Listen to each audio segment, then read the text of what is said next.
कालू कौवा हर वक्त घर में लड़ाई करता रहता था। कालू कौवा जब भी अपनी पत्नी गोरी से लड़ता तो उसे घर से निकल जाने का कहता।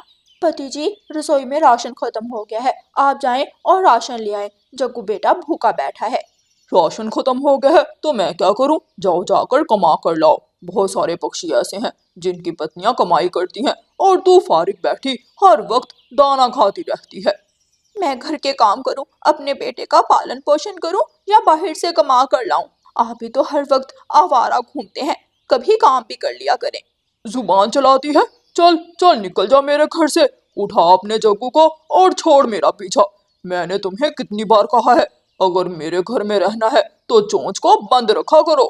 गोरी कौवी चुपचाप अपने काम में लग जाती है और कालू कौवा गुस्से से बाहर चला जाता है।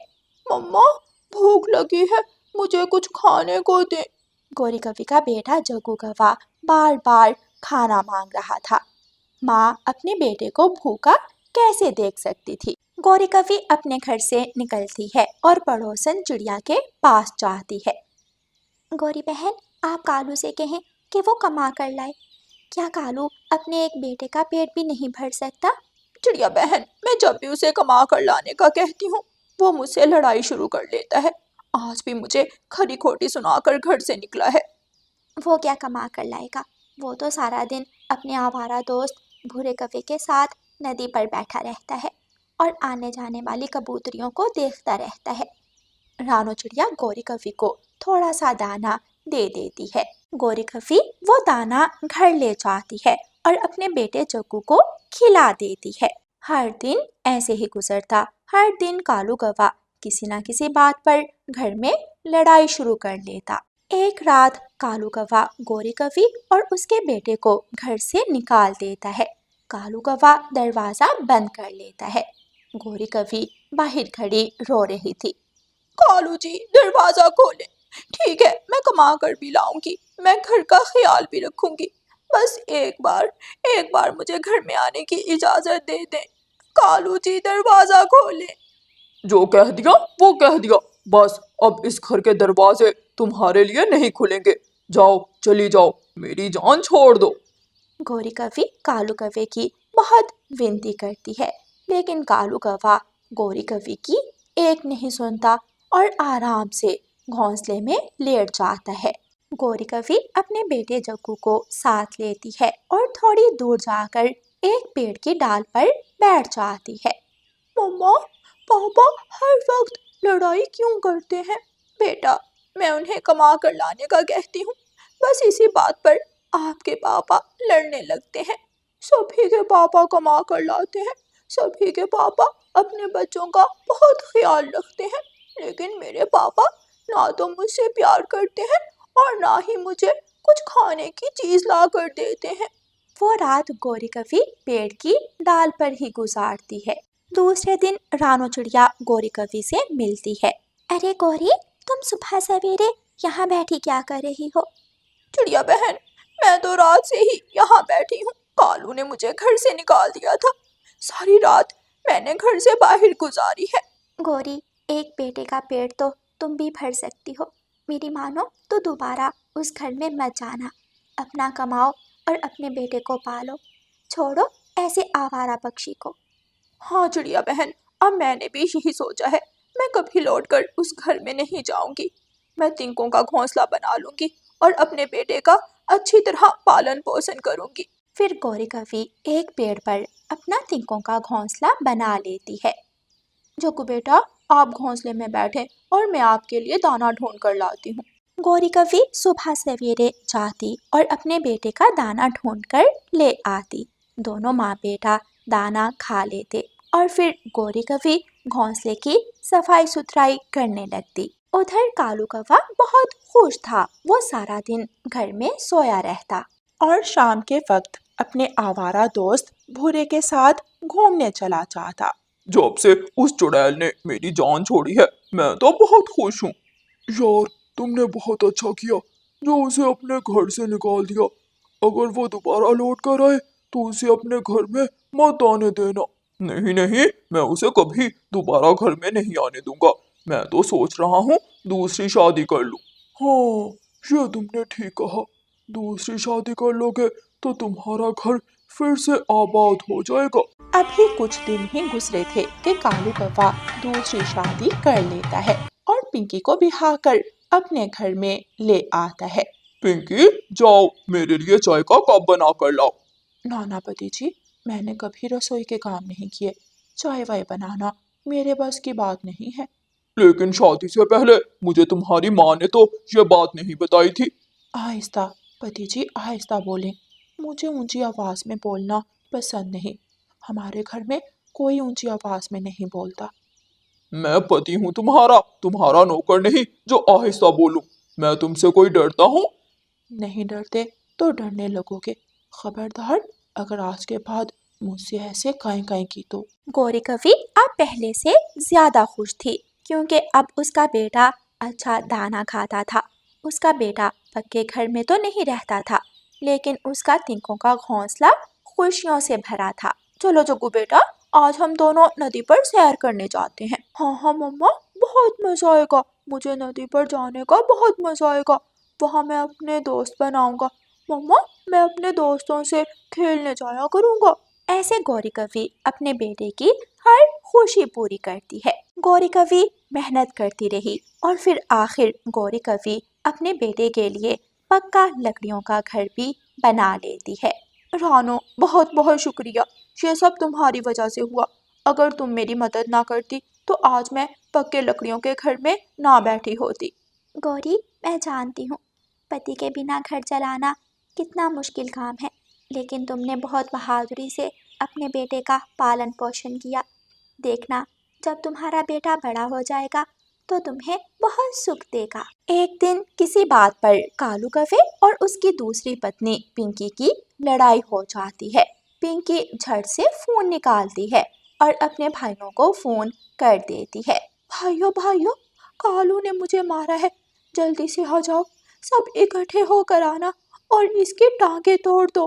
कालू समझता है कि ये पिंकी का ड्रावा है, लेकिन कालू नहीं जानता था कि पिंकी ने तो अपने 7 भाइयों को बुला लिया है। पिंकी के 7 भाई लाठियां उठाए कालू कौवे के घर की तरफ जा रहे थे। रानो चिड़िया अपने दरवाजे के बाहर बैठी ये सब देख रही थी। अरे, ये 7 कौवे कालू कौवे के घर की तरफ क्या करने जा रहे हैं? सबके पास लाठियां हैं। लगता है कालू कौवे के साथ कुछ बुरा होने वाला है। खोलो, दरवाजा खोलो पिंकी बहन, जल्दी से दरवाजा खोलो। पिंकी दरवाजा खोलती है। कहाँ है पिंकी बहन? कालू कहाँ है? हम उसे छोड़ेंगे नहीं। उसने हमारी बहन पर हाथ उठाया है। उसे पत्नी की इज्जत करना नहीं आती। हम उसे सिखाएंगे कि पत्नी की इज्जत कैसे करते हैं। भाइयों भाइयों, वो अभी अभी घर से बाहर गया है। उसे जाकर जंगल में ढूंढो और सबके सामने मारना, ताकि वो दोबारा मुझ पर हाथ ना उठाए। पिंकी के 7 भाई घर से निकलते हैं और कालू कौवे को पूरे जंगल में ढूंढने लगते हैं। कालू कौवा अपने दोस्त भूरे के साथ बैठा हुआ था। पिंकी के 7 भाई वहां पहुंच जाते हैं। भूरे भूरे, मेरे दोस्त, मुझे बचा लो। मेरे साले मुझे मार देंगे। नो भाई मित्र कालू, इतनी लाठियों का मुकाबला मैं नहीं कर सकता। मैं तो गया। कालू कौवे का दोस्त भूरा कौवा दुम दबाकर भाग जाता है और पिंकी के भाई कालू कौवे को मारने लगते हैं। पिंकी के भाई कालू कौवे को मार मार कर उसका पंख तोड़ देते हैं। छोड़ दो, अब छोड़ दो। इसके लिए इतना ही काफी है। खबरदार, अगर दोबारा हमारी बहन को पंख भी लगाया तो हम तुम्हारे पंख तोड़ देंगे। जालिम, तोड़ दिया। पंख तो तुमने मेरा पहले ही तोड़ दिया। अगर मुझे ये सब पहले मालूम होता तो मैं कभी तुम्हारी बहन से शादी ना करता। पिंकी का भाई एक लाठी और लगाता है और वह सब वहां से चले जाते हैं। कालू कौवा रोता हुआ बहुत मुश्किल से उठता है और गौरी कवि के पास जाता है। गौरी, गौरी, मुझे माफ कर दो, मुझे माफ कर दो। मेरी दूसरी पत्नी पिंकी के भाइयों ने मुझे बहुत मारा है। मुझे अपने घर में आने दो। कालू, सच पूछो तो तुम इसी लायक हो कि तुम्हें सुबह भी लाठियों से मारा जाए और शाम को भी लाठियों से मारा जाए। जाओ, चले जाओ यहाँ से और दोबारा लौटकर मेरे घर की तरफ मत आना। कालू कौवा गौरी कवि की विनती करता है, लेकिन गौरी उसे अपने घर में जगह नहीं देती। फिर रोता हुआ कालू कौवा अपने घर वापस चला जाता है। मेरे भाइयों ने तुम्हारी तबीयत अच्छी तरह साफ कर दी होगी, चलो अब जाकर रसोई में जल्दी से बर्तन धो लो। और हाँ, मुझे नींद आ रही है, अगर बर्तन बजने की आवाज़ आई तो फिर से मैं भाइयों को बुला लूंगी। कालू कौवा अपनी आंखें नीची करते हुए रसोई में जाता है और जाकर बर्तन धोने लगता है। कालू कौवा रो रहा था और अपने किए पर पछता रहा था कि क्यों उसने अपने ही पंखों से अपना हंसता बसता हुआ घर उजाड़ दिया और दूसरी शादी करके मुसीबत में फंस गया। प्यारे दोस्तों, इस कहानी को लाइक, अपने दोस्तों के साथ शेयर और चैनल को सब्सक्राइब करना बिल्कुल मत भूलना। आपका धन्यवाद। जंगल में गर्मी का मौसम चल रहा था। गर्मी के मौसम में काली बिल्ली अपने घर में एसी चलाकर बैठी हुई थी। मियाओ, ठंड से तो मेरा शरीर ही अकड़ गया, थोड़ा जंगल जाकर घूमती हूँ। अब तो शाम हो गई है, बाहर इतनी ज्यादा गर्मी भी नहीं होगी। मियाओ। काली बिल्ली म्याऊं म्याऊं करती हुई अपने घर से निकलती है और जंगल की तरफ जाती है। गौरी, आज तो बहुत गर्मी थी, मेरा तो गर्मी से बुरा हाल हो गया। मैं दाना लेने गया, सूरज की धूप इतनी तेज थी कि मेरा सर चकरा गया। हाँ तोते, क्या बताऊं, मैंने तो दोपहर बड़े पेड़ की छांव तले गुजारी है। मेरे तो पंख जल रहे थे। देखो, मेरा रंग भी कितना काला हो गया है तेज धूप से।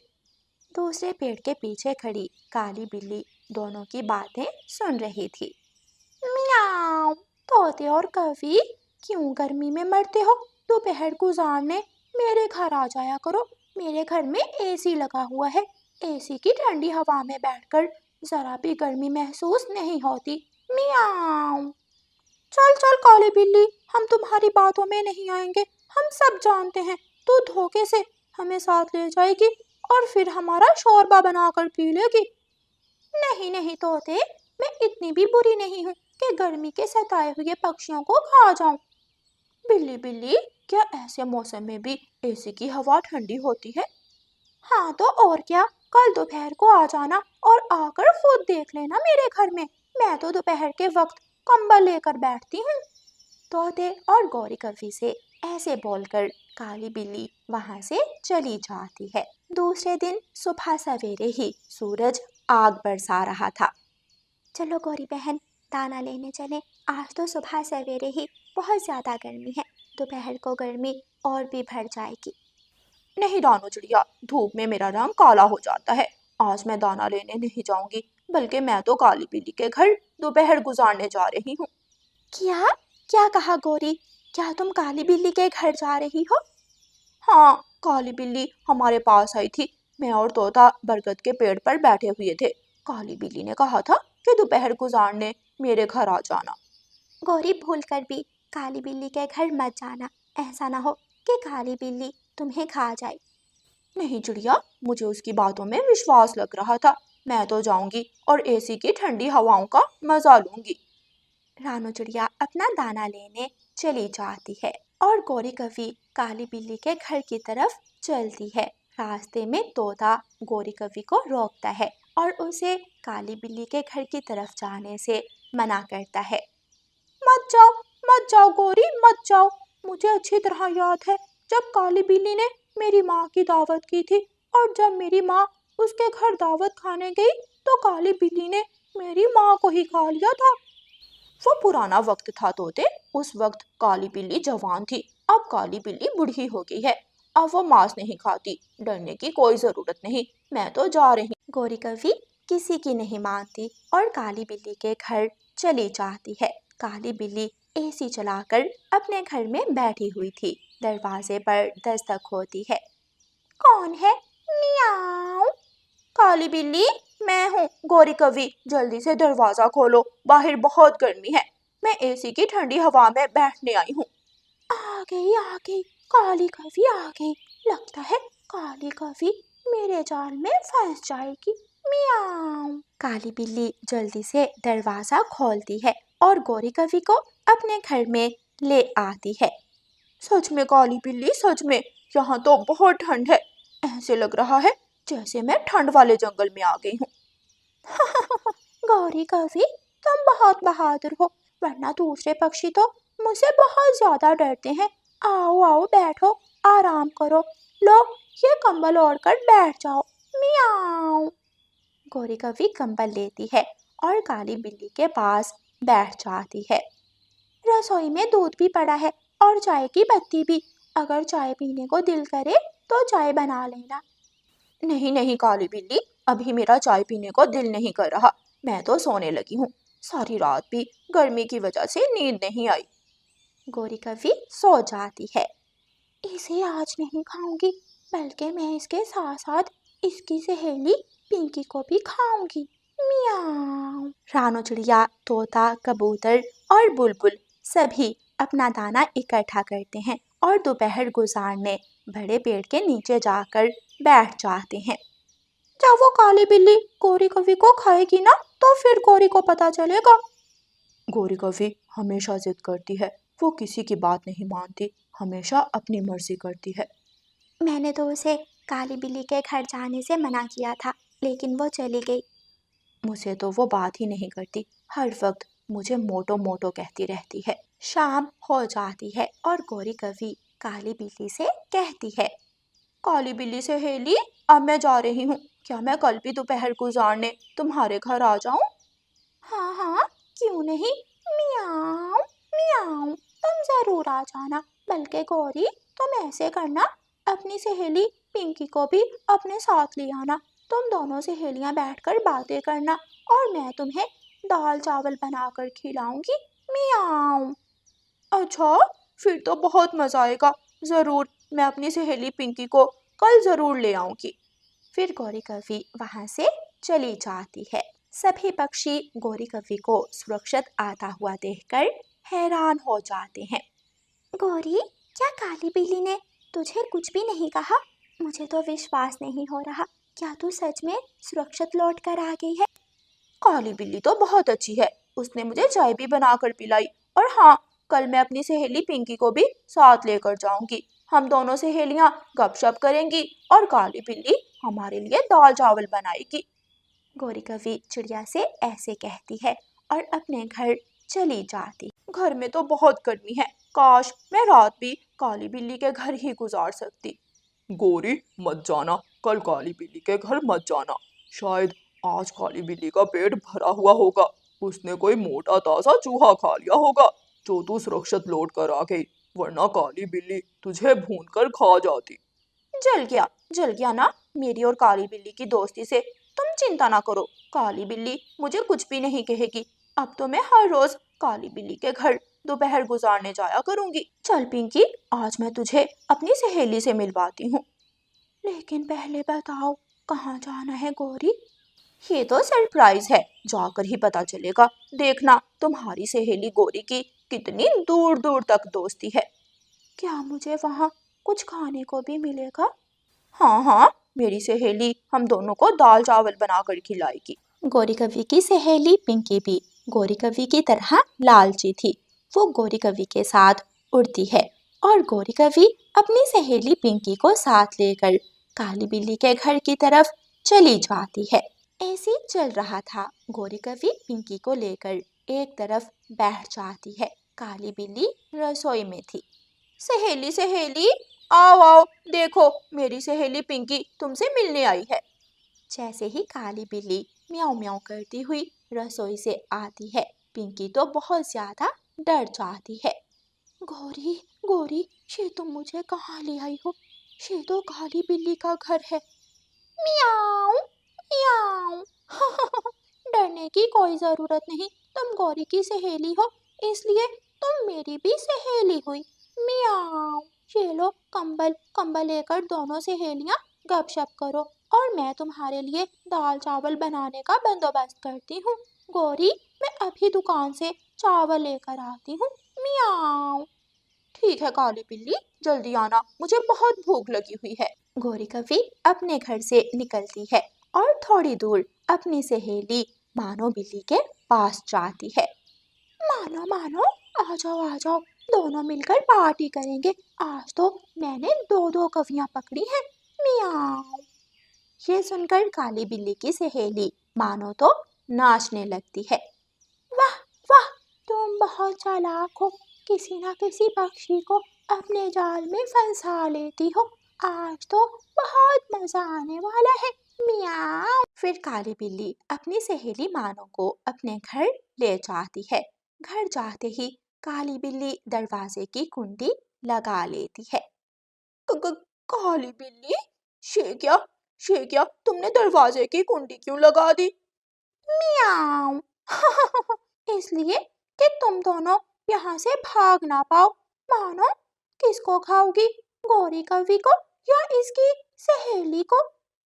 नहीं काली बिल्ली, तुम दोनों गौरी को ही खाओ। प्लीज मुझे छोड़ दो, मुझे जाने दो। मैं तो गौरी के साथ मेहमान बनकर आई थी। ये सुनकर दोनों बिल्लियां हंसने लगती हैं। काली बिल्ली, प्लीज हमें छोड़ दो। गौरी, तुमने खुद तो मरना ही था और साथ में मुझे भी मार दिया। दोनों काली बिल्लियां छलांग लगाती हैं और एक एक कवि को पकड़ लेती हैं। प्यारे दोस्तों, अगर गौरी कवि अपने दोस्तों की बात मान लेती और काली बिल्ली के घर ना आती और काली बिल्ली से संपन्न ना बनाती, तो शायद आज गौरी कवि के साथ ये सब ना होता। और प्यारे दोस्तों, इस कहानी को लाइक, अपने दोस्तों के साथ शेयर और चैनल को सब्सक्राइब करना बिल्कुल मत भूलना। आपका धन्यवाद।